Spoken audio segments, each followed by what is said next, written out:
Halo semuanya, saya Ulfa. Dalam video ini kita akan membahas pemanfaatan runut balik atau backtracking dalam menyelesaikan persoalan sum of subset. Dalam persoalan sum of subset, kita diberi n buah bobot atau weight berupa bilangan positif integer ya, yang berbeda yaitu W1, W2 hingga Wn, dan sebuah bilangan bulat positif. Nah, kemudian kita diminta untuk menentukan semua himpunan bagian dari sejumlah n buah bobot tadi yang jumlahnya sama dengan m. Misalnya, kita punya n sama dengan 4 dengan masing-masing bobotnya adalah 11, 13, 24, dan 7. Kemudian, jumlah yang ingin dicari adalah 31. Maka, kita ingin mengetahui di antara keempat buah nilai bobot tersebut, himpunan bagian yang mana yang bisa menghasilkan jumlahnya sama dengan 31. Maka solusinya adalah himpunan bagian yang pertama 11, 13, dan 7. Kemudian himpunan bagian yang kedua adalah 24 dan 7. Nah, perlu dicatat di sini bahwa untuk persoalan sum of subset ini bisa saja tidak ada solusinya, karena ketika dicari himpunan bagian yang manapun, ternyata jumlahnya tidak ada yang sama dengan M. Mari kita lihat properti umum metode runut balik atau backtrack untuk persoalan sum of subset. Jadi untuk solusi persoalannya, representasinya sama seperti kasus-kasus sebelumnya, dalam bentuk tuple ya, atau vektor komponen, yaitu x1 hingga xn, di mana setiap elemen itu kemungkinan nilainya adalah 0 atau 1. Sama seperti persoalan knapsack. 1 ketika bobot x untuk x tersebut bisa dimasukkan sebagai himpunan bagian solusi, 0 jika tidak. Oleh karena itu, pohon ruang statusnya adalah pohon biner dengan lintasan dari akar ke daun yang merupakan himpunan bagian atau subsetnya. Nah, karena nilai yang dimungkinkan hanya 1 atau 0, maka fungsi pembangkit hanya akan mengisikan nilai 1 atau 0, di mana dalam pohon ruang statusnya nanti cabang kiri itu adalah nilai xk sama dengan 1, cabang kanan itu untuk nilai sk sama dengan 0. Nah, sebelum kita mulai melakukan pencarian dengan backtrack, maka kita urutkan dulu semua bobotnya secara menaik dari bobot terkecil hingga terbesar. Kenapa? Karena ini nanti ada pengaruhnya terhadap bounding function atau fungsi pembatas yang akan kita lakukan. Mari kita lihat ilustrasi pohon ruang status sebagai berikut ya. Ini misalnya bobotnya sudah diurutkan dari kecil ke besar. Maka fungsi pembatas atau bounding function itu akan bernilai true ketika pada suatu tahap, ya misalnya ketika saya sudah sampai tahap yang ke K, K-nya sama dengan 2 gitu misalnya ya. Kalau misalnya ternyata sisa dari bobot setelahnya itu setelah dijumlahkan dengan solusi hingga tahap ke K, ternyata tidak pernah bisa mencapai M, berarti simpul tersebut harus dimatikan. Karena apa? Diteruskan ke bawah pun dia tidak akan pernah bisa mencapai jumlah sama dengan M. Oleh karena itu, dia bounding function-nya akan bernilai true kalau hingga tahap ke K dijumlahkan dengan sisa bobot yang ada, dia masih bisa nilainya lebih besar atau sama dengan M. Oke, itu satu. Nah, yang kedua, kalau misalnya begini. Ketika saya sudah sampai tahap yang ke K, misalnya K-nya sama dengan 2 gitu ya, untuk kemudian dengan W2 ini sama dengan 11. Berarti kalau misalnya yang pertama diambil, yang kedua juga diambil, berarti kan total bobotnya sekarang sudah 18. 7 ditambah 11. Kalau misalnya saya mencari M sama dengan 20, maka ketika hingga tahap ke K saya jumlahkan dengan satu bobot setelahnya, dalam hal ini adalah 13, jumlahnya sudah lebih besar daripada yang diinginkan, yaitu misalnya M-nya sama dengan 20, berarti jalur tersebut juga tidak akan mengarah ke solusi kan? Oleh karena itu, bounding function-nya baru akan bernilai true kalau hingga tahap ke K dijumlahkan dengan satu tahap setelahnya, bobot satu tahap setelahnya, nilainya masih lebih kecil atau sama dengan M. Baru boleh kita teruskan untuk memeriksa lintasan selanjutnya. Nah, pemeriksaan yang kedua tadi untuk bounding function itu tidak akan pernah bisa kita lakukan kalau kita mengurutkan bobotnya secara menurun. Karena apa? Kalau menurun dijumlahkan dengan yang berikutnya lebih kecil kan? Maka dua tahap berikutnya bisa lebih kecil lagi nilainya. Sehingga kita akan kesulitan sendiri dalam menentukan bounding function. Oleh karena itu, lebih mudah kita menyelesaikan persoalan sum of subset dengan backtracking ketika kita urutkan semua bobotnya secara menaik dari yang kecil hingga ke besar. Nah, dari penjelasan tadi, maka fungsi pembatas atau bounding function-nya akan bernilai true ketika pertama, bobot hingga tahap ke K ditambahkan dengan sisa bobot yang ada, jumlahnya masih lebih besar sama dengan M. Jadi masih mungkin untuk mencapai M, nilai yang dicari. Kemudian, bounding function juga bernilai true ketika hingga bobot yang ke K itu sudah sama dengan M, atau ketika bobot sampai tahap ke K ditambah satu bobot setelahnya, itu jumlahnya masih lebih kecil atau sama dengan M. Nah, jika fungsi pembatas atau bounding function ini bernilai true, maka bisa kita lanjutkan lintasan tersebut untuk dicari yang berikutnya. Tapi, kalau ternyata bounding function-nya bernilai false, berarti simpul itu dimatikan. Tidak dilanjutkan lintasannya untuk mencari tahap berikutnya. Kita harus backtrack untuk mencari kemungkinan nilai yang lain. Mari kita lihat pemanfaatan algoritma runut balik atau backtracking untuk menyelesaikan persoalan sum of subset. Nah, kita perlu mengenal beberapa istilah. Yang pertama WT yang menyatakan jumlah bobot hingga tahap ke K ketika nilai XI-nya hingga tahap ke K sudah di-assign suatu nilai. Kemudian kita juga menggunakan istilah sisa bobot yang menyatakan jumlah bobot yang masih tersisa, yang masih mungkin untuk ditambahkan atau dicari sebagai bagian dari himpunan solusi, ya. Sehingga sisa bobot itu adalah bobot dari K plus 1 sampai ke N. Kemudian kita juga akan menerima masukan, yaitu banyaknya elemen. Kemudian M adalah jumlah yang ingin dicari dari himpunan bagian. Kemudian kita juga perlu total dari W-nya, ya, bobot dari yang pertama hingga yang ke N. Kemudian akan menghasilkan semua himpunan bagian W yang jumlahnya sama dengan M. Jadi secara garis besar, kira-kira sebagai berikut. Kita sudah mengurutkan bobotnya dulu dari kecil ke besar, ya. Untuk kemudian kita hitung totalnya dulu.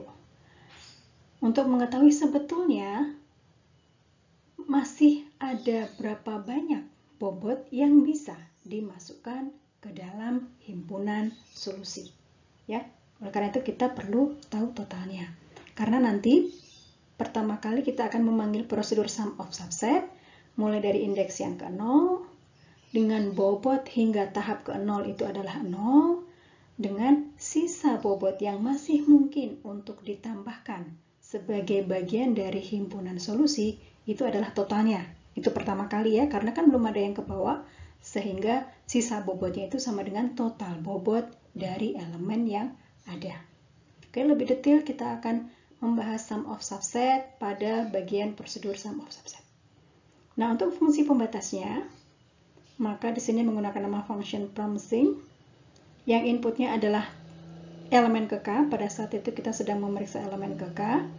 Kemudian WT tadi, lalu sisa bobot.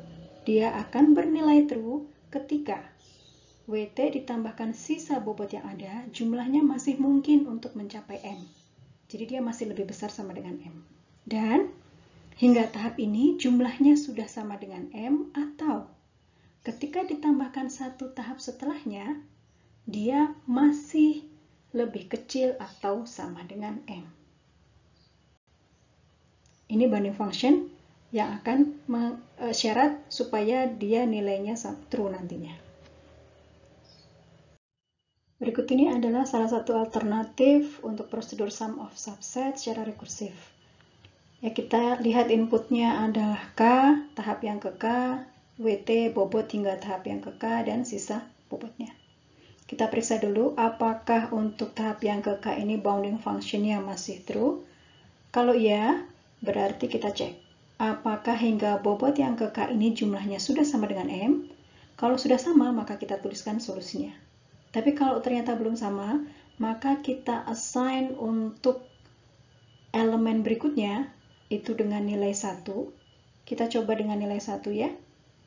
Sehingga kita panggil sum of subset untuk elemen selanjutnya atau tahap selanjutnya dengan bobotnya ditambah dengan bobot elemen selanjutnya, dan sisa bobotnya dikurangi dengan sisa bobot dari elemen selanjutnya.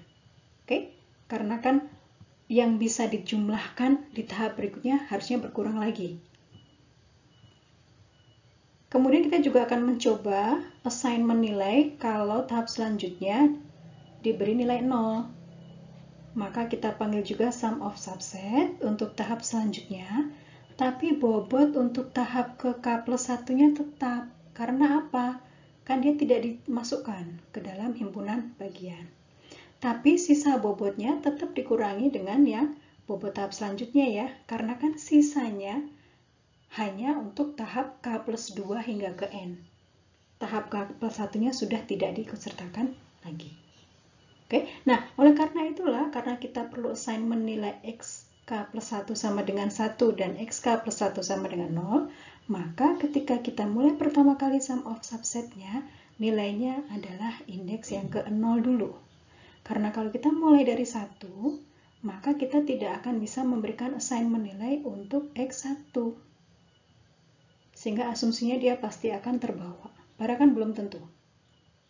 Oleh karena itu kita akan mulai dengan indeksnya mulai dari 0, karena elemen kita itu mulainya dari elemen 1. Kemudian totalnya WT-nya adalah 0 dan sisa bobotnya adalah total. Nah, tolong diperhatikan di sini ya. Kalau misalnya Anda memulai indeks untuk W maupun untuk X-nya mulainya dari indeks yang ke 0 sebagai elemen pertama, maka sum of subset Anda mulai dari minus 1. Parameter pertama dari sum of subset akan mulai dari minus 1 ketika elemen pertama untuk X, elemen pertama untuk W Anda set dengan nilai 0. Untuk implementasi program sum of subset dengan backtracking penyelesaiannya bisa Anda lihat pada salindia kuliah. Ya. Sekarang kita lihat contoh persoalan sum of subset. Misalnya kita punya N sama dengan 4, dengan M-nya 31, dengan bobotnya, ini kita sudah mengurutkan ya dari kecil ke besar, yaitu 7, 11, 13, dan 24. Maka pohon ruang status untuk seluruh kemungkinannya adalah sebagai berikut. Ini ketika kita menggunakan exhaustive search, semua kemungkinan ini harus diperiksa. Apakah dia melanggar batasan atau tidak? Yang penting kita periksa dulu semua kemungkinan ini. Ya, mirip seperti knapsack, karena solusinya adalah setiap elemen ini akan diambil atau tidak, 1 atau 0, maka kita punya 2 pangkat 4 kemungkinan, yaitu 16. Nah, pencarian solusi dengan backtrack, untuk mengingatkan kembali, ini adalah formula atau syarat untuk membuat bounding functionnya bernilai true. Ya, maka pohon ruang statusnya adalah sebagai berikut.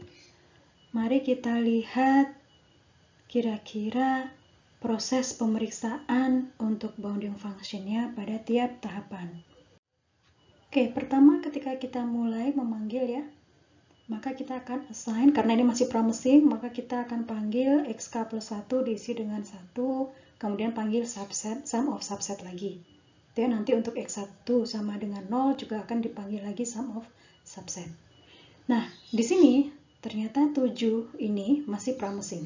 Ya, dia memenuhi 2 syarat yang di atas ini.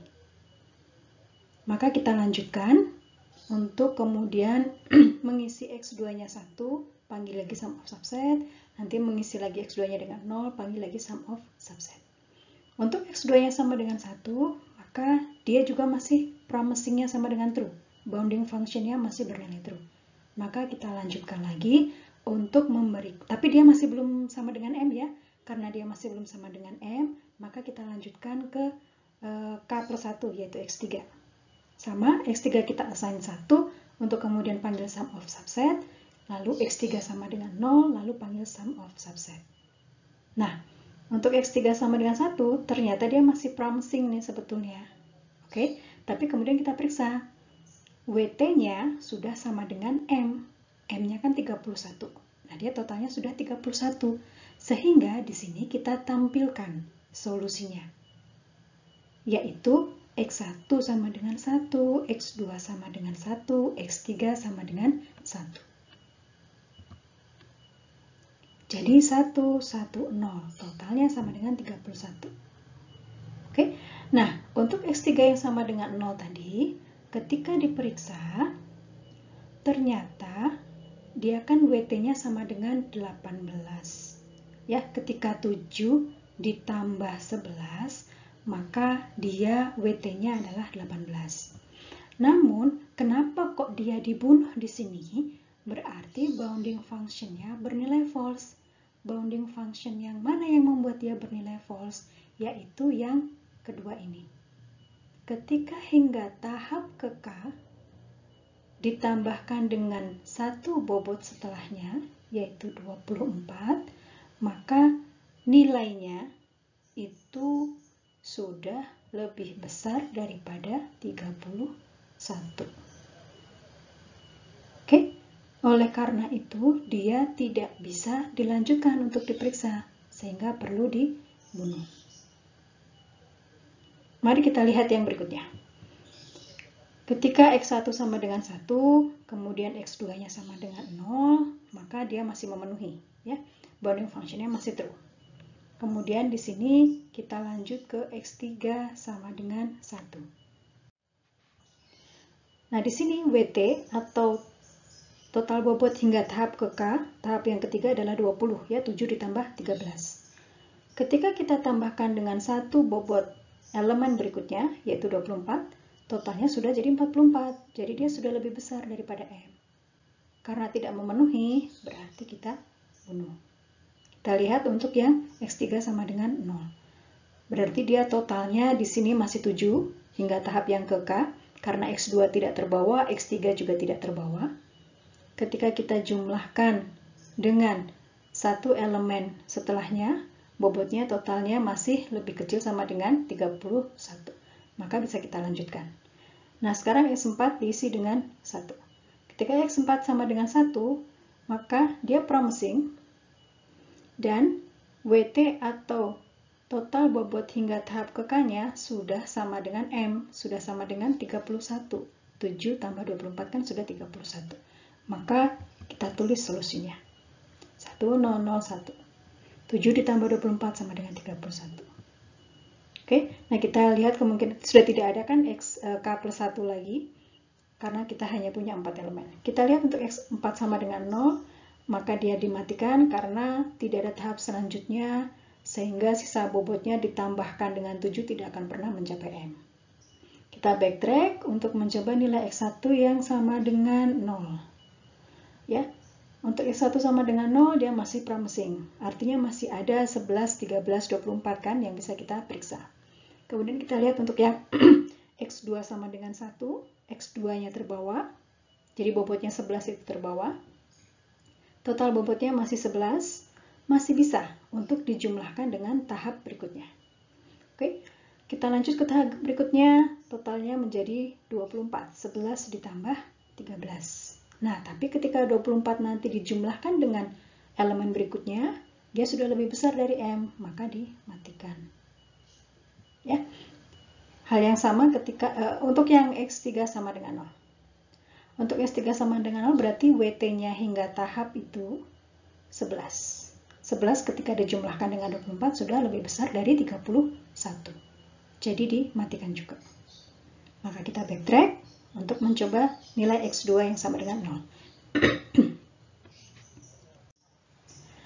Nah, untuk X2 sama dengan 0, dia masih promising karena ketika dijumlahkan dengan sisa bobot yang ada, dia masih bisa lebih besar sama dengan 31. Dan kalau dia dijumlahkan dengan satu elemen berikutnya, bobotnya juga masih lebih kecil sama dengan M. Jadi dia masih promising.